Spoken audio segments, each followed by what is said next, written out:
Adelante. Sí se ve, Jesús. Ok, perfecto. Bueno, como les comentaba, esta ponencia tiene por título Recursos para enfrentar la vida moderna.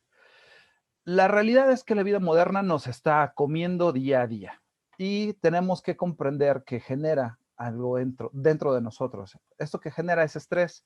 El objetivo de esta ponencia como tal es entender cómo manejar el estrés de la vida diaria, brindarles algunos recursos psicológicos para poder enfrentar y superar algunos retos, y necesitamos per se reenfocar nuestra perspectiva. Algunas veces el hecho de que cambiemos un poco el enfoque nos puede contribuir a sobremanera, ¿ok? Entonces, ¿qué es lo que sucede en un día normal? Un día lo podemos traducir como 24 horas, 144 minutos u 86.400 segundos. Este tiempo, cuando lo vemos en perspectiva, suena bastante amplio, pero la realidad es que no lo es. Muchas veces 24 horas del día no nos rinden para hacer absolutamente nada. O tal vez lo que teníamos proyectado y planeado no se cumple en estos tiempos. Además, tenemos que ser muy conscientes. Todas las personas tenemos que dividirnos y hacer magia para poder estar brincando de la vida personal a la vida laboral, a la vida familiar, social, dedicarle tiempo al ocio inclusive, que es completamente necesario. Entonces, estas 24 horas tienen que ser repartidas de una manera tal vez no equitativa, pero sí eficiente. Entonces necesitamos tener bien en cuenta el tiempo que tenemos día a día para poder aprovecharlo lo mejor posible. Ahora, Walter Cannon, un psicólogo, nos define como tal qué es el estrés. Es una palabra que utilizamos mucho, pero muy pocas veces nos ponemos a reflexionar en realidad qué es y qué impacto tiene sobre nosotros. El estrés per se sería una reacción física que es provocada por la percepción de amenazas que tenemos alrededor. Nosotros tenemos ciertos sistemas ya preconfigurados que responden ante el entorno. Entonces, ¿qué es lo que sucede muchas veces cuando empezamos a percibir cierto tipo de amenazas? Se generan algunos procesos químicos dentro de nuestro cuerpo de los cuales no somos conscientes, sin embargo, somos presa de ellos. Entonces, hay procesos químicos que de pronto predisponen el cuerpo para responder a esa amenaza. Pero ¿qué sucede cuando esas amenazas son imaginarias? ¿Qué sucede cuando esa amenaza al final del día es qué sucederá mañana? ¿Cómo voy a comer? ¿Cómo voy a cumplir con mis metas? Todas esas amenazas activan estos sistemas que tenemos y provocan en nosotros este tipo como de amenaza que nos obliga a luchar o escapar de esos estímulos. ¿Ok? Entonces, cuando nosotros no sabemos lidiar con estas emociones y con este estrés que se produce, nosotros solemos desarrollar trastornos y eso es muy importante porque los trastornos es la máxima expresión posible de esta patología y necesitamos atenderla. Hay muchas veces que este tipo de enfermedades no se les da como el peso necesario, pero es muy importante porque una enfermedad mental puede incapacitarnos, puede simplemente hacer que nuestra vida se vuelva un infierno. Entonces, ¿qué es lo que tenemos que hacer para poder lidiar con este estrés, con esta clase de amenazas que Dale están a piso. nuestro alrededor? Pues bueno, tenemos que comprender algo muy importante. Hay una relación implícita entre cuerpo y mente. Eso es algo que los griegos descubrieron desde hace mucho tiempo y que ellos, de hecho, en griego le pusieron el conflicto psique-soma-sema. Eso significa el cuerpo es la cárcel del alma. Lo que sucede en nuestra mente afecta al cuerpo y en muchas ocasiones lo que sucede en el cuerpo afecta a la mente.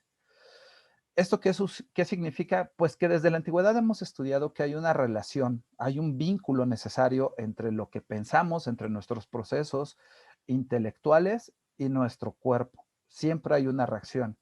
Dentro de la rama de la psicología, este proceso de alma lo entendemos desde otra concepción. Lo vemos como una relación entre la mente, la conciencia, la acción, la conducta, la identidad, eso que nosotros somos, ¿ok? Entonces, una vez que comprendemos este proceso, nos damos cuenta de que desde la antigüedad griega se le han atribuido ciertas facultades a eso que llamamos mente.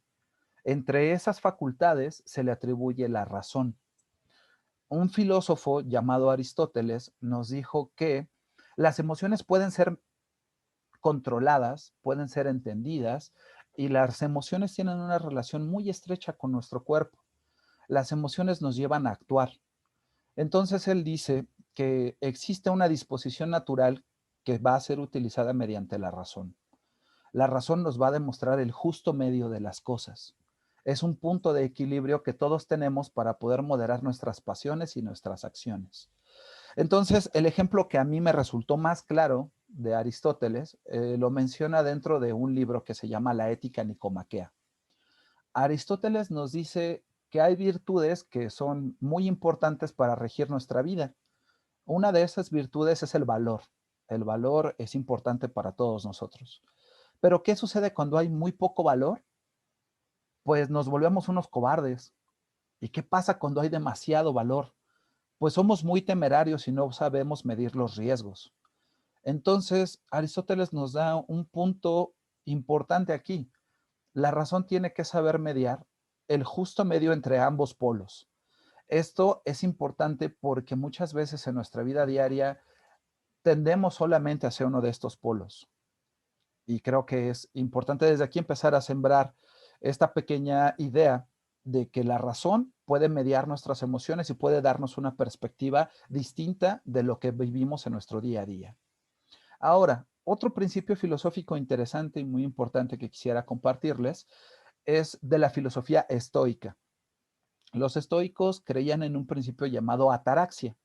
La ataraxia como tal es esta ausencia de turbación, es esta imperturbabilidad. Es el hecho de poder ser uno en paz y calma consigo mismo. Tal vez suena sencillo, pero la realidad es que en todo momento la vida diaria nos ataca con ruido por todos lados, pendientes por todos lados, ideas, imágenes.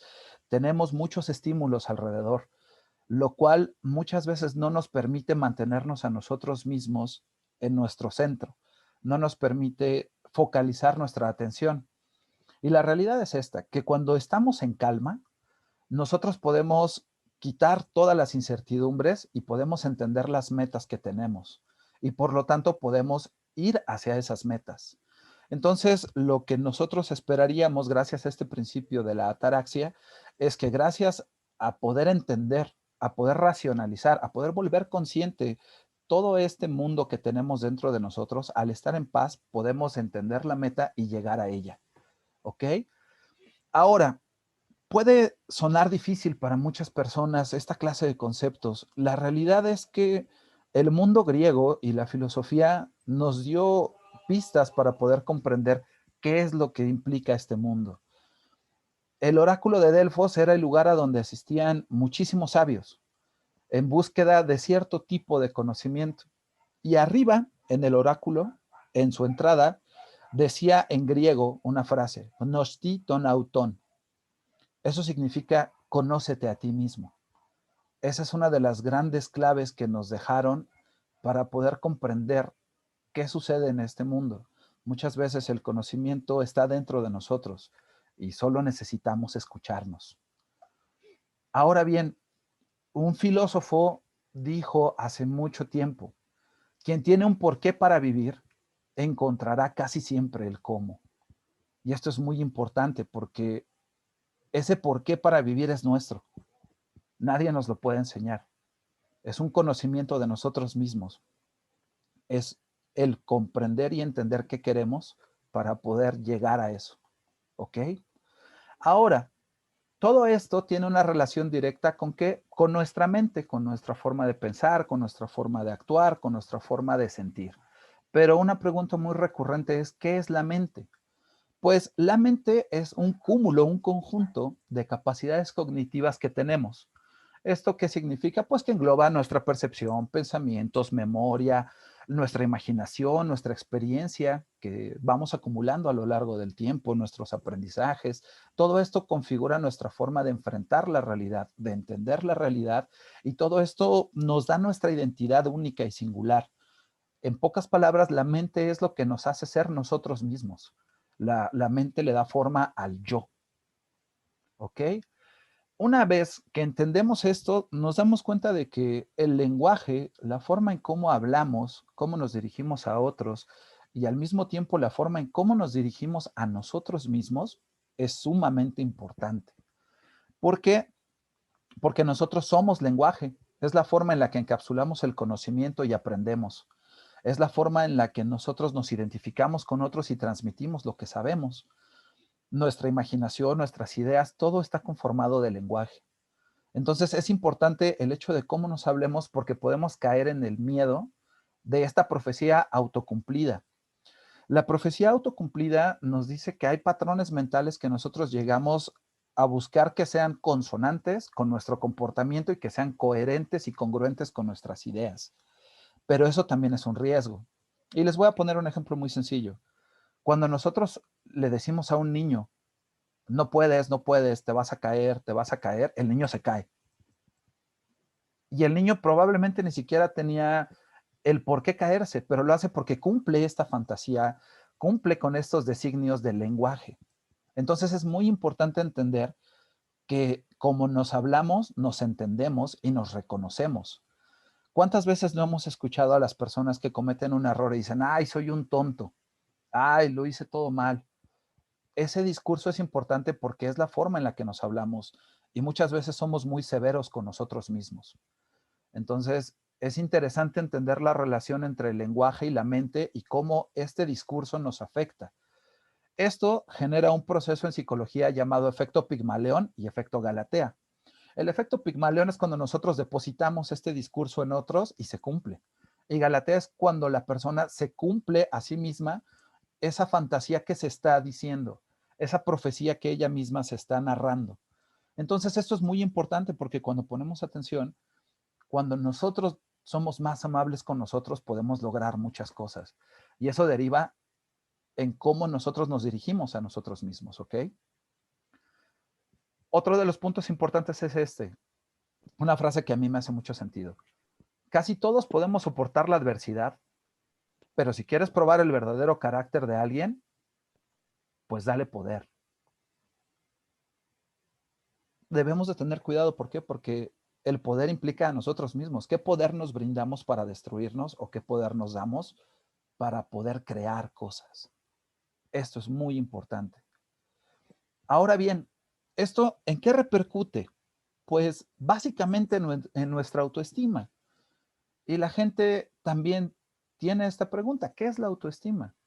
En realidad, ¿cómo podemos definirla? Muchos psicólogos han acercado cierto conocimiento a este punto.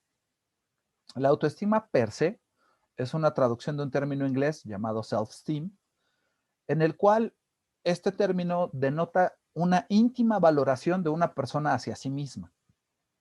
Esto es muy importante porque así como nos hablamos, nos tratamos y muchas veces puede que nos brindemos valor o puede que nos desvaloricemos. Esto me llama a mí mucho la atención porque es innegable que cada una de las personas posee centenares de cualidades y características positivas. De lo humano nada nos resulta ajeno. Nosotros tenemos una fuerza inconmensurable. El problema es que no nos estimamos de la manera correcta. El verdadero problema es que no nos vemos de una forma objetiva. Muchas veces no somos justos con nosotros mismos y al no serlo no podemos conocer esas facultades de las que somos capaces. Por lo tanto, no las estimamos y al no estimarlas usualmente bajamos la cabeza. Cuando si nos reconociéramos de la forma correcta, sabríamos que somos capaces de cualquier cosa sin medida. Entonces, eso es importante porque gracias a la razón es que descubrimos de qué somos capaces. Gracias a una correcta valoración, al poder hablarnos, gracias a estos procesos de la mente, es que comprendemos quiénes somos. Ahora, William James trató de explicarnos de distintas maneras cómo entender distintos tipos de autoestima. Podemos estimar cuestiones materiales que nos hacen sentir personas que valemos. En ese sentido, lo material también puede ir por el sentido de vanidad, por nuestra modestia, por nuestro orgullo o incluso por nuestra humildad, por las cuestiones distintas a aquello que las personas suelen tratar de mostrar como algo valioso. Pero es una forma de compensar. También puede ser por una cuestión social, cómo ayudamos, cómo podemos proponer, cómo hacemos algo por otros y al mismo tiempo un sentido espiritual. Esta mentalidad que nosotros tenemos, esta forma de ayudar, esta predisposición, esta pureza de nuestros sentimientos, todo esto brinda es alimento para nuestra autoestima. Ahora, él dio una fórmula que es como muy sencilla para las personas que son muy pragmáticas. La estima es igual al éxito que buscamos tener dividido entre las pretensiones que tenemos. Eso significa, nosotros usualmente en lugar de pretensiones utilizamos la palabra expectativas. Entonces, qué tan alta es mi expectativa y qué tanto es el éxito que yo tuve, va a brindarme mi sistema de estima. No comparto al 100% esta clase de fórmulas, pero es una manera muy fácil y didáctica de comprenderlo. Ahora, vivimos en un mundo en el cual nos han hecho creer que la competencia es lo mejor y que solamente, pues, la persona más fuerte va a sobrevivir. Y yo no estoy de acuerdo. Yo creo que en realidad sobrevive la persona más apta. Y la persona más apta es aquella que se puede adaptar. No necesariamente quien suelta violencia y golpes es quien tiene las mejores competencias. No, quien tiene las mejores competencias es quien mejor sabe adaptarse, quien mejor se puede adaptar al entorno y quien mejor puede sobreponerse a ese entorno. A este término, Boris Cyrulnik lo denota como resiliencia. La resiliencia, en términos muy sencillos, es esta capacidad para triunfar, para vivir y desarrollarse positivamente de manera socialmente aceptable a pesar de la fatiga o de la adversidad. Eso significa que nos tenemos que volver algo así como las espigas del trigo. Sopla el viento y nos mecemos con él, pero nunca nos rompemos. Si nosotros pusiésemos más resistencia al viento, tronaríamos. Es así de sencillo. Si nosotros no tuviésemos cierto nivel de anclaje a la tierra, el viento nos llevaría volando. La realidad es esta. Mientras más nos adaptamos, mientras más fuertes nos volvemos, mientras más razón tomamos de quiénes somos, menos frágiles nos volvemos. Y eso implica que todo nuestro sufrimiento no es en vano. La victoria siempre es posible, siempre y cuando nosotros sepamos adaptarnos a este entorno. Ahora bien, para poder llegar a este tipo como de acciones, necesitamos motivarnos. Y una pregunta muy clara es esa, ¿qué es la motivación? Cuando nosotros le preguntamos a una persona, ¿por qué hiciste eso? ¿Por qué te levantaste? ¿Por qué corriste? ¿Por qué comiste? ¿Por qué decidiste estudiar algo? Simplemente les estamos preguntando por sus motivaciones. ¿Qué es lo que te llevó a hacer algo? Entonces, la motivación puede ser entendida como una fuerza para el comportamiento. Es quien dirige a nuestro comportamiento. Si no tenemos motivación, simplemente no tratamos de hacer algo. Entonces, esta motivación la vamos a entender o a definir como esa fuerza para poder alcanzar una meta. Las personas deben de tener la suficiente actividad, la suficiente energía, un objetivo claro, la capacidad y disposición de emplear todos sus recursos para poder obtener esa meta y ponerle un plazo para alcanzarla. Esa es la motivación real. Esto lo podemos entender de una forma muy interesante, por ejemplo, con el deporte. En el deporte ponemos a muchas personas con las mismas condiciones físicas para poder obtener una meta. Y muchas veces el diferenciador para que lo logren o no es su motivación. ¿Ok? Ahora, la motivación es el alimento, o más bien la motivación es alimentada por las emociones. Y muchas veces las emociones, los sentimientos, los afectos o los humores es algo que damos por sentado, pero no sabemos realmente qué es. No las comprendemos. La realidad es esta, las emociones nadie nos las enseña. A un bebé no podemos enseñarle a llorar, el bebé llora. A un bebé no podemos enseñarle a reír, no podemos enseñarle a molestarse, no podemos enseñarle a tener miedo. Son cargas que nosotros tenemos genéticamente dentro de cada uno y que nos ayudan a lidiar con el mundo. Estos son mecanismos de acción rápida ante cualquier situación que está alrededor de nosotros. Son simplemente innatas y son instintivas. Y generalmente experimentamos dos lados, emociones agradables y desagradables o displacentes. Generalmente nos acercamos más a lo que nos resulta agradable y nos alejamos de lo que es displacente. Un ejemplo muy claro es, pues, la tristeza no nos resulta agradable, el enojo no es agradable, el miedo no es agradable, y estas son emociones. Pero la alegría es muy agradable y tratamos de estar cerca de ello. Inclusive la sorpresa siempre nos resulta interesante y por eso nos acercamos a ello. Entonces, las emociones, como se dan cuenta, son parte de la motivación general de nuestras acciones. En esencia, son una colección de cambios en el estado físico de cada una de las personas. Es innegable que las emociones provocan algo en nuestro cuerpo. Como les venía anticipando desde el inicio de la presentación, no podemos romper este vínculo cuerpo y mente. Entonces, al momento de que una emoción se presenta, pues puede cambiar nuestro tono de piel, la temperatura, podemos cambiar nuestras expresiones faciales, entre otros rasgos, ¿ok? Un ejemplo muy claro y que a mí siempre me llamó la atención es que con el enojo sentimos calor y con el miedo sentimos mucho frío. Entonces, esa es una forma muy clara de poder comprender la relación entre las emociones y nuestro cuerpo. Una vez que tenemos todo este segmento de información, podemos llegar a la importancia como tal de conocer nuestras emociones. Uno de los 100 psicólogos más representativos del siglo XX es Paul Ekman. Paul Ekman ha dedicado su vida a estudiar las emociones. Él nos menciona que hay 7 emociones así generales, básicas y universales en todos los seres humanos, que sería la sorpresa, el miedo, la ira, el asco, el desdén, la tristeza y la felicidad. Él investigó con personas en Papúa Nueva Guinea, personas que no tenían conocimiento de nuestra cultura, cómo experimentaban sus emociones y las podían reconocer de manera universal. Lo que les muestro gráficamente a un costado es una representación gráfica de algunas de las emociones que nosotros logramos generar. Y creo que ustedes a simple vista pueden reconocer cuando alguien está sonriendo, cuando alguien tiene miedo, cuando alguien está de malas, cuando alguien está triste. Esta es una forma de comunicación no verbal que nosotros entendemos desde muy temprana edad y que nos expresa y nos representa de manera clara el vínculo que existe entre nuestras emociones y las reacciones de nuestro comportamiento, nuestras reacciones físicas. ¿Ok?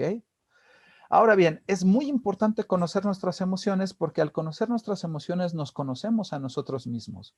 Entendemos nuestro vínculo, entendemos cómo nos sentimos, entendemos nuestra relación con nuestro entorno, lo cual nos da una ventaja increíble. Conocernos nos da un gran poder sobre nosotros. ¿Qué es lo que sucede? Muchas veces dejamos que el entorno nos afecte y a veces nos afecta a sobremanera. Aquí les pongo una gráfica en la cual yo les voy a compartir un poquito de mi experiencia. Generalmente cuando nos enojamos tenemos cierto tipo como de métricas al enojarnos. Cuando ustedes ven esta gráfica podemos entender la intensidad y el tiempo.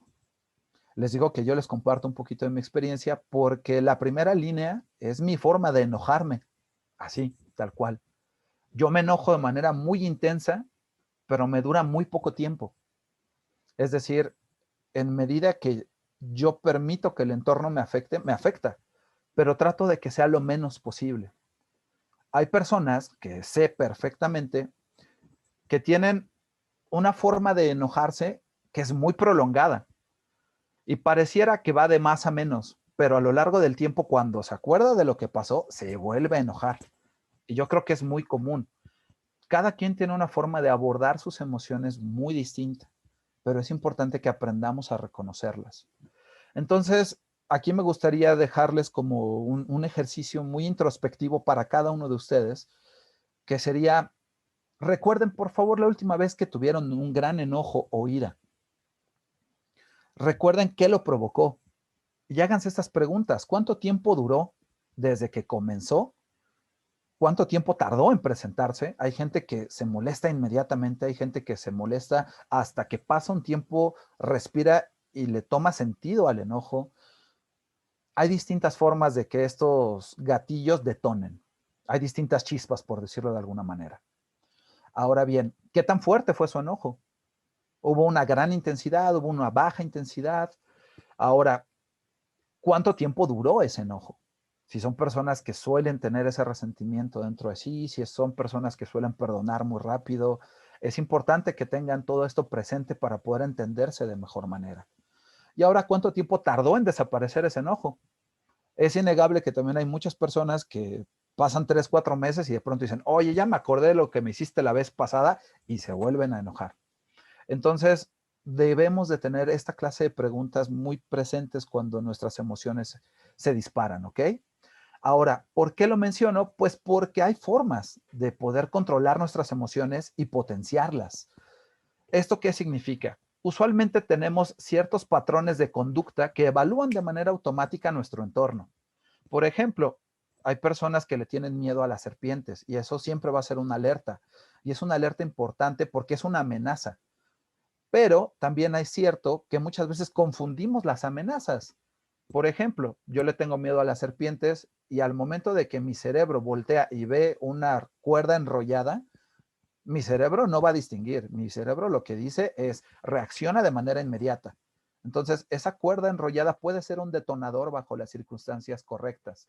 Si yo me encuentro en provincia, veo una cuerda enrollada, no pregunto. En cuanto mi cerebro detecta ese estímulo, reacciona.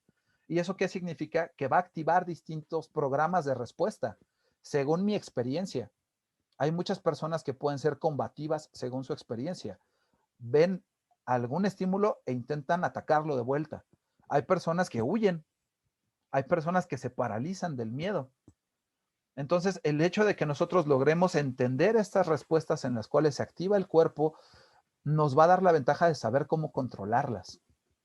¿Por qué? Porque se genera un impulso y posterior a ello va a haber acciones. Generalmente todos estos procesos se dan en cuestión de segundos, pero es importantísimo que nosotros los empecemos a reconocer, así como nuestras emociones, porque gracias a ellos vamos a poder identificar, vamos a saber no responder de golpe, vamos a ver qué tipo de detonadores son comunes en nuestras emociones, lo que significa qué me enoja, qué tanto me enojo, qué tan seguido me enojo, qué cosas hacen que me enoje, y con ello voy a tomar conciencia de qué produce esas emociones en mí y me voy a poder preparar de mejor manera para su encuentro. Eso significa que yo voy a tener más poder sobre mí. ¿Y esto cómo se hace? Gracias a que puedo controlar y evaluar mis emociones. No dejo que la emoción me embargue. Al contrario, la utilizo a mi favor. Esto es lo que hacen muchos deportistas, por ejemplo, que cuando sienten mucho coraje, mucho enojo por la frustración de no poder llegar al primer podio en cualquiera de sus disciplinas, utilizan ese enojo como combustible. ¿Por qué? Porque saben reconocerse. Es muy importante que aprendamos a poder entender estos detonadores emocionales, a comprender nuestras emociones y a potenciarlos en nuestro beneficio. Ahora bien, ¿cómo logramos esto? Pues es importante que entendamos que el tiempo es limitado, que la vida se nos va, que los días muchas veces no nos dan para hacer todo lo que queremos y que hay mucho ruido alrededor de nosotros, pero que es posible mantener la atención plena por unos instantes, al menos en lo que sentimos. Aquí les muestro dos jarros. Imaginemos que nuestra mente es como uno de estos jarros, pero mientras más ruido existe, el jarro tiene más partículas de arena volando y eso no nos permite ver más allá de la arena que está rondando ese jarro. Esto es muy similar a lo que pasa con nuestra mente. Si nosotros no tenemos esta atención plena, si nosotros no nos centramos en un instante, si nosotros no controlamos el ruido que hacen nuestras emociones, va a ser muy parecido al jarro lleno de partículas de arena flotando por todos lados que no nos permitan ver con claridad. Pero cuando la arena se asienta, cuando la arena baja, el agua se mira clara y entonces podemos ver de manera objetiva lo que está más allá de ese instante de shock. Entonces, la atención plena implica entender y ser una persona que atienda el aquí y el ahora. Necesitamos ser muy conscientes de cómo experimentar nuestros momentos y gracias a ello vamos a poder potenciarlo. Ahora bien, como les mencionaba, yo entiendo que el tiempo es limitado en todo sentido y en todo momento. Muchas veces los días no nos duran. Uno de los padres de la iglesia, un filósofo llamado San Agustín de Hipona, nos mencionaba algo muy interesante. Nos decía que el tiempo solamente es la forma en la que medimos el movimiento. Nos decía que en realidad el tiempo es una fantasía porque siempre estamos presentes. Es decir, el presente es. Entonces, ¿qué quiere decir con esto? Existe un pasado presente. Desde mi presente estoy pensando en el ayer. Eso significa que también hay un presente futuro. Desde mi presente estoy pensando en qué va a suceder. Y muchas veces ese es el error que cometemos, o vivir atrás o vivir adelante. Si vivo adelante, siempre voy a estar pensando en las expectativas. ¿Qué va a suceder? ¿Y si sucede esto? ¿Y si pasa tal? Y entonces eso carcome nuestra mente y nuestra mente no puede permitirle, por ejemplo, al cuerpo descansar. Eso pasa mucho con el insomnio. Gente que está rumeando ideas una y otra vez y se pregunta qué va a suceder y qué va a pasar y cómo atenderlo y de qué manera. Y en pocas palabras, pues ya le robaron la vaca y ni siquiera la ha comprado. Eso es porque su mente en todo momento está a la expectativa futura. Y hay personas que se la pasan viviendo del recuerdo. Es que cuando yo era joven, es que cuando hice, es que me hubiera gustado, es que quisiera, pero ya fue. El tiempo no regresa y tenemos que entenderlo y dejarlo ir. Lo único que nos pertenece realmente es el presente, es este aquí y ahora.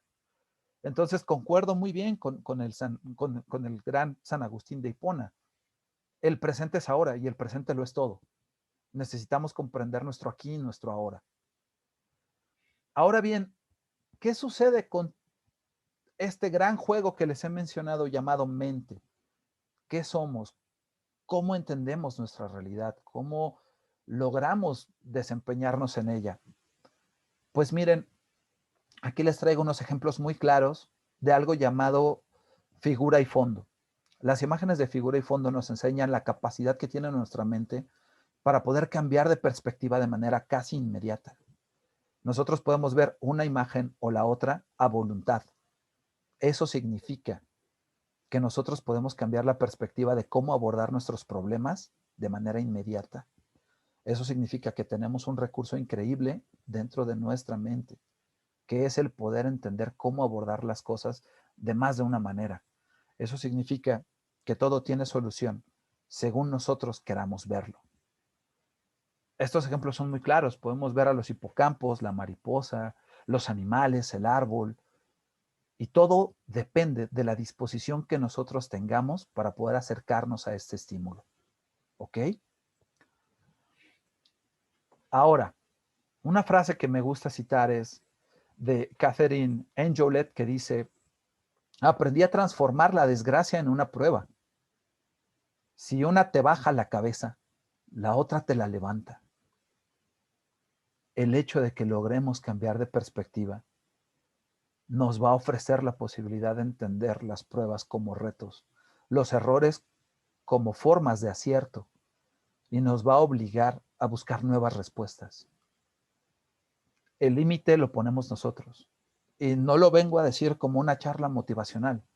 Lo vengo a decir con evidencia clara de procesos psicológicos y filosóficos que hemos investigado a lo largo del tiempo. El conocimiento está ahí. Hay que saber usarlo. Una vez más, seamos dueños de nosotros mismos y seamos dueños de las pruebas que nos ponemos.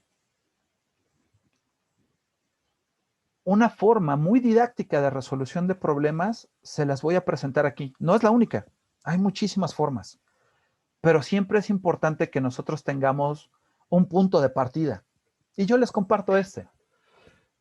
Se deriva de 3 sencillos aspectos: preparación, producción y evaluación. ¿A qué me refiero con cada uno de ellos? Lo vamos a desglosar. Tenemos que prepararnos. ¿Eso qué significa? Que tenemos que entender el problema. ¿Cuál es el problema que tenemos que resolver? Ahora que sabemos cuál es el problema que tenemos que resolver o que queremos resolver, necesitamos ver con qué material contamos para poder resolverlo. Si a mí me dicen, oye, tienes que salir a la calle a hacer un hoyo en el asfalto y me dan una cuchara, es un problema muy complejo. Necesito reevaluar con qué material voy a trabajar. Si me dicen, oye, tienes que hacer un hoyo y me dan un taladro hidráulico, puedo hacerlo, pero siempre parto de mi preparación.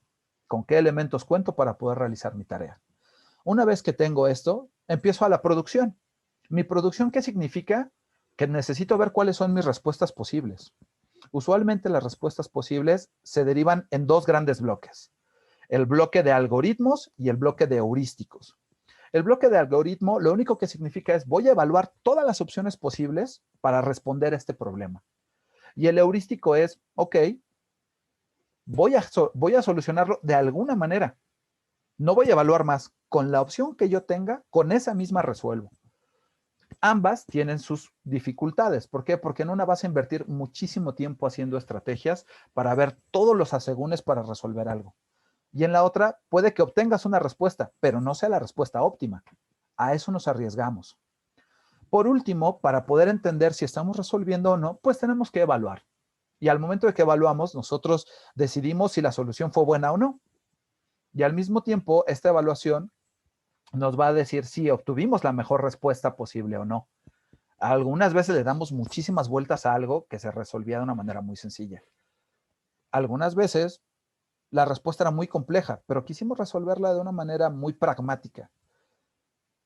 Les anticipo algo, en cuestiones humanas muchas veces no hay respuesta sencilla. Y esto se los digo como psicólogo. Muchas veces las personas creen que el hecho de que tú vayas al psicólogo es como llevar a la persona al mecánico. Y le dices, oye, pues es que le hace un ruidito aquí atrás, arréglaselo, ¿no? Y que con 2 o 3 sesiones, pues ya la persona sale arregladísima. No, las cuestiones humanas requieren un gran nivel de evaluación. Y eso se los menciono porque si quieren utilizar este tipo de esquemas en su vida diaria, va a ser complicado, no imposible, pero es más complejo de lo que pareciera, ¿ok? Entonces, eso se los dejo como una nota a pie de página para que lo tomen como un modelo de evaluación, un esquema de evaluación y de resolución de problemas que les puede servir en el área laboral, en distintos procesos financieros, económicos, pero en la vida diaria suele ser más complejo, ¿ok? Ahora, una forma que vale la pena para poder nosotros aprender a priorizar, saber tomar decisiones, pues va en la diferenciación entre qué es urgente y qué es importante. Y esto vale la pena tenerlo en mente.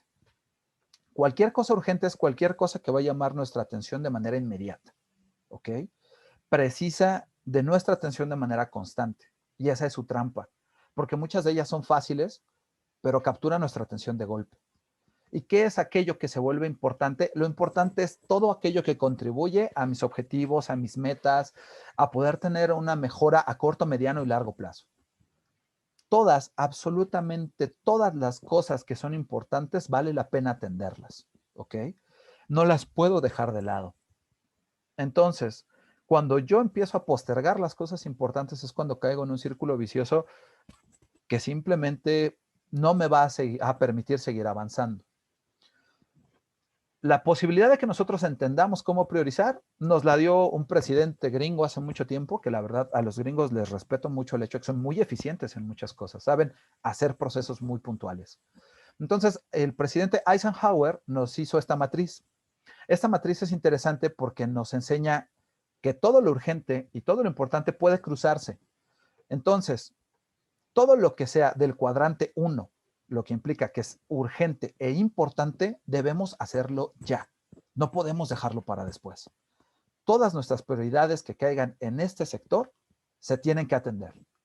Ahora bien, todas las cosas que sean no urgentes, pero que sí importen, tenemos que planificarlas, tenemos que ponerles fecha, tenemos que darles un estimado de tiempo para realizarlas, porque al final del día van a contribuirnos. Por otro lado, todo aquello que sea urgente, pero no importante, puede ser delegado. No hay ningún problema. Alguien más puede hacerlo, alguien más puede realizarlo. No requiere de nuestra atención completa. Hay que hacerlo, pero podemos permitir que alguien más lo haga. Y por último, todo aquello que no es importante y que no sea urgente, hay que eliminarlo o postergarlo lo más posible. Pero al final del día es algo que no nos está contribuyendo de manera directa. Por lo tanto, la sugerencia es elimínenlo. No lo necesitan. Ahora, ya para ir finalizando, por último, y no por ello menos importante, quiero mencionarles algunas cosas que algunas veces necesitamos estar recordando. Por un lado, hay que valorar y festejar los pequeños logros. Todo gran camino pues implica pequeños pasitos. No queramos comernos todo de golpe. Hay que aprender a avanzar y festejar cada uno de esos avances. Ahora, hay que aprender también a valorar el esfuerzo ajeno. Hay que entender que muchas personas están luchando distintas batallas que tal vez nosotros no entendamos. Y vale la pena también comprender que no somos los únicos en este mundo que sufrimos. Alguien más también lo está haciendo y esa fuerza lo mantiene aquí con nosotros. Entonces, es importante también tenerlo. Mientras más nos conocemos, más empáticos somos con otros. Ahora, no hay que forzarnos, no hay que destruirnos porque sentimos que no avanzamos. Al contrario, muchas veces para poder avanzar es necesario retroceder. La única forma para poder tomar impulso es dar 2 pasos atrás. No se devanen los sesos pensando que van en reversa. Algunas veces es necesario para poder tomar vuelo. Aprendan a no ser tan severos con ustedes mismos. Ahora, hay que darle el valor a los problemas, pero hay que darle el valor que se merecen. No hay que sobreestimarlos, ni hay que subestimarlos. Hay que darles el justo medio, como decía Aristóteles.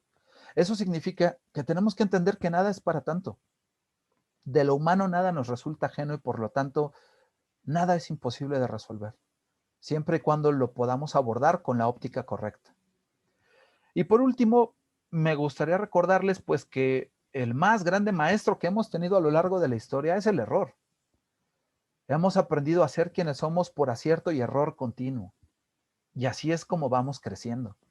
La única manera de encontrar el éxito es errar 1000 veces. No hay mayor aprendizaje que aquel que se vuelve trascendental gracias a que sabemos por dónde no ir. No hay que tenerle miedo al fracaso, no hay que tenerle miedo al error. Al final del día, un error es el que debe de ser la guía para saber por dónde no ir. Nunca, absolutamente nunca se reprende a una persona, se reprende al error, porque el error puede ser corregido. La persona puede errar 1000 veces. Aquí la idea es cómo corregir los errores, ¿ok? Y me gustaría cerrar con una frase de otro presidente, inglés, Winston Churchill, que nos dice, el éxito es la capacidad de ir de fracaso en fracaso sin perder el entusiasmo. Creo que vale la pena tenerlo presente y creo que vale la pena que nos estemos repitiendo esto una y otra vez. Muchísimas gracias a todas por su atención. Para mí es un honor compartirles un poquito del conocimiento que tengo. Si alguna de ustedes tiene alguna duda, algún comentario o le gustaría contactarme de alguna manera muy puntual para cualquier asunto, yo quedo enteramente a su disposición. Les dejo mis vías de contacto por cualquier asunto.